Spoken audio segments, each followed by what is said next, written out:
Hi everyone, Marilene Quintana here from eVisa Immigration, and in this video I will talk about amazing updates that happened in the past week.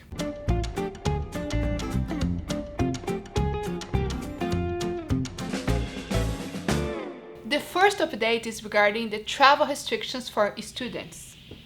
As you may know, the exemption says that if you have an approval before March 18, 2020, you can only travel to Canada if your travel is not considered discretionary.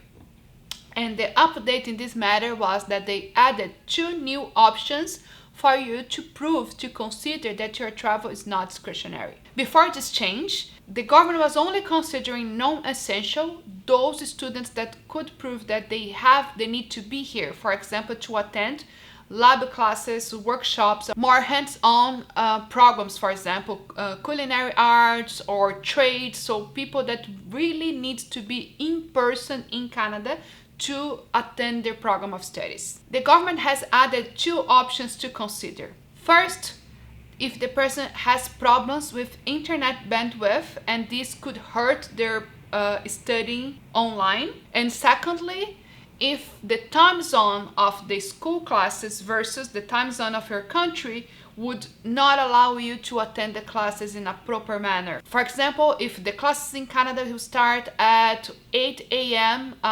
Vancouver time, but in your country, for example, it is actually 4 a.m. or midnight, you can present that argument that you need to be here even though you are studying online, just to make sense for the time zone difference. It is important to highlight that everybody that were already a student and were living in Canada is allowed to enter Canada, and their travel is not considered discretionary. So if you had a life here, for example, a rental, a car, were here before, you can also be accepted into this exemption. It is very important to say that the final decision in allowing or not your entry to Canada, it is of the CBSA officer, the immigration officer that will receive you at the airport.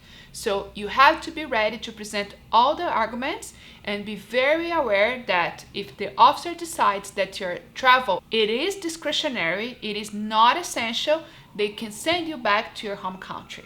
The second big update of this week is that the government of Canada is allowing those who are currently in Canada as a visitor to apply for a work permit from inside Canada. As you may know, a visitor can never change their status inside Canada. They can be here and continue to update their status as a visitor, but their application needs to be sent either to their country of citizenship or to US. Of course, there are some exemptions, especially for students, but that's the main rule. And because of the pandemic, the government has now allowed people that are applying for a closed work permit, meaning a work permit based on a job offer, to apply from within Canada. Just to give you guys some examples, you can apply, if you are in Canada with a valid status as a visitor, you can apply for a work permit if you have, for example, an LMIA from your employer, or you have been nominated by a provincial nominee program that was an employer-driven stream. You can also apply for a work permit inside Canada, considering several agreements that would allow you, for example, the free trade agreements, the young professional category. So there are a number of options that you can consider to fit in this exception. The third and the most exciting updates of the past week was the change of eligibility requirements for the post-graduation work permit. Now, the government of Canada will allow you to study the entire program online if that is required because of the pandemic, without harming your eligibility to apply for a post-graduation work permit. I will now go over 5 different scenarios so you guys can understand all cases that these apply.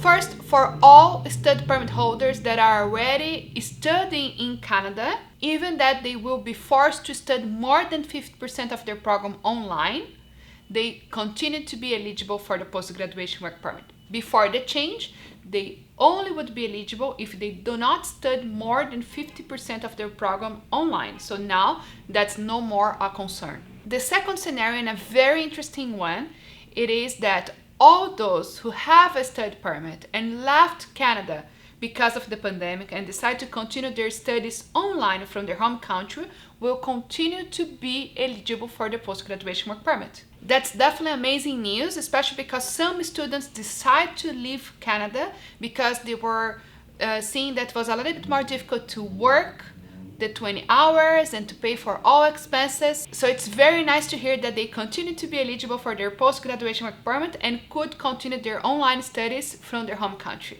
The third scenario is for all the study permit holders that were in Canada to start a program either in the spring, summer, or fall intake of 2020, and their studies will be online only, meaning even though they're not able to attend in person, because this is only because of the COVID-19, it won't affect their eligibility.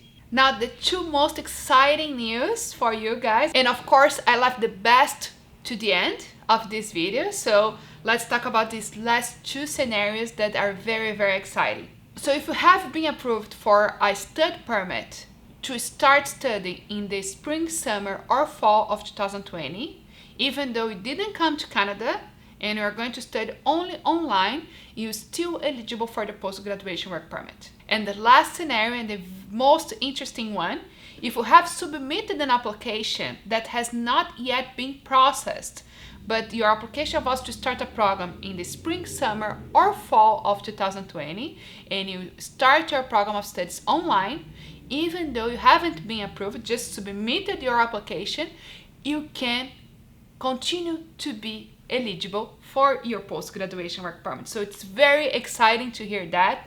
Remember that this is a temporary public policy which can go away at any time. And of course, you have to exercise cautious in reviewing your particular circumstances and all the scenarios to make sure that there is no risk in taking that pathway, but it's definitely very good news and you definitely should take advantage of that. So if you wanted to study in Canada, we do have a specialized team to assist you. Just contact us at education@evisaimmigration.com and we can fast forward your application so you can fit on these requirements. I hope you guys liked this video.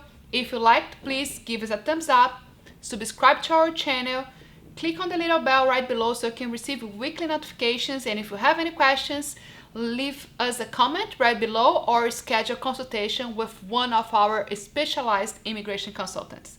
Thanks for watching. Have a wonderful day.